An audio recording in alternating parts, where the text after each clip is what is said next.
نرجع معيزم. تمام. ودي فين؟ حجز شرايع عند البيت قبل شرايع جنب هراج. جنب الحراج. مفيش مشكلة عندي. نرجع نلف على الحراج. الله الصلاة ما قد صلينا. صليت عصر يا باشا؟ لا والله. ها؟ ما صليت؟ لا لسه. خلاص نصلي في عند البيك جمعة. تمام؟ إن شاء الله. أهم شيء الصلاة يا شيخ. أيوه. أهم حاجة في الدنيا كلها هي والله الصلاة. ما معنا إلا هي. نصلي سيارة عندنا نمشي إن ما ودك. والفرص كلها مفتوحة. تمام؟ بإمكانك إن شاء الله.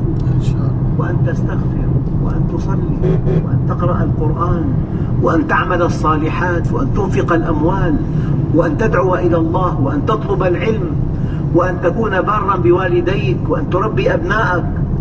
كله ممكن ما دام في العمر بقية. كله ممكن. هذه الآيات يخبرنا الله عز وجل عن حال أهل النار. ولو ترى إذ وقفوا على النار فقالوا يا ليتنا نرد ولا نكذب بآيات ربنا ونكون من المؤمنين. نحن أحياء، الفرص كلها مفتوحة أمامنا. فرص التوبة والعمل الصالح والتزام درس العلم وطلب العلم مفتوح أمامنا. بل بدا لهم ما كانوا يخفون من قبل ولو ردوا لعادوا لما نهوا عنه وإنهم لكاذبون.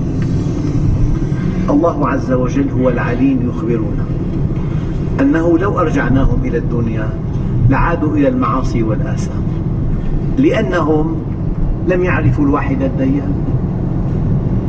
لو أنهم عرفوه لأطاعوه، لكنهم ما عرفوه في الدنيا.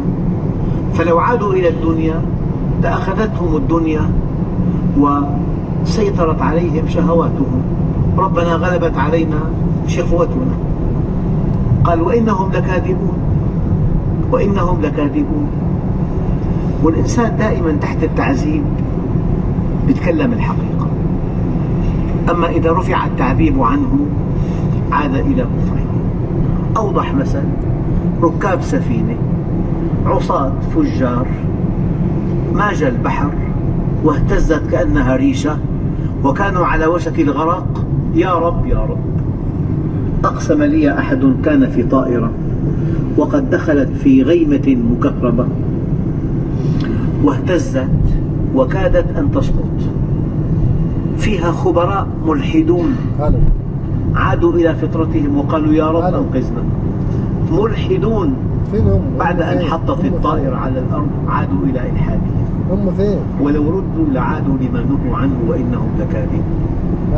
رجل ركب سيارته في دمشق في طريق صاعدة قليلا والإشارة حمراء وقف، فإذا به يهوي على المقود وقد أصابته جلطة أو جلطة، الصواب جلطة بالضم، وإلى جانبه زوجته، ومن غرائب الصدف وراءه صديقه. فصاحت الزوجة. جاء الصديق وحمل صديقه وأخذه إلى مستشفى إلى العناية المشددة.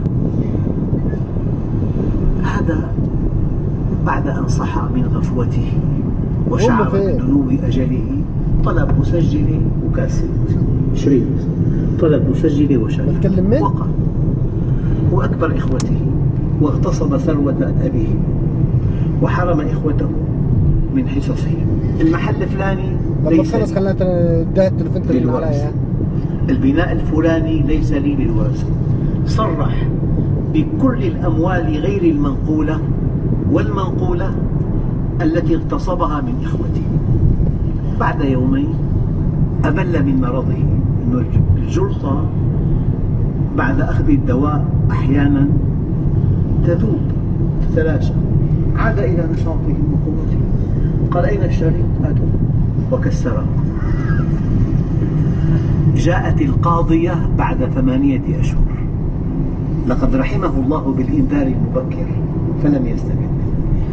فلذلك الإنسان يجب أن يصحو من غفلته وأن يستقيم على أمر الله عز وجل.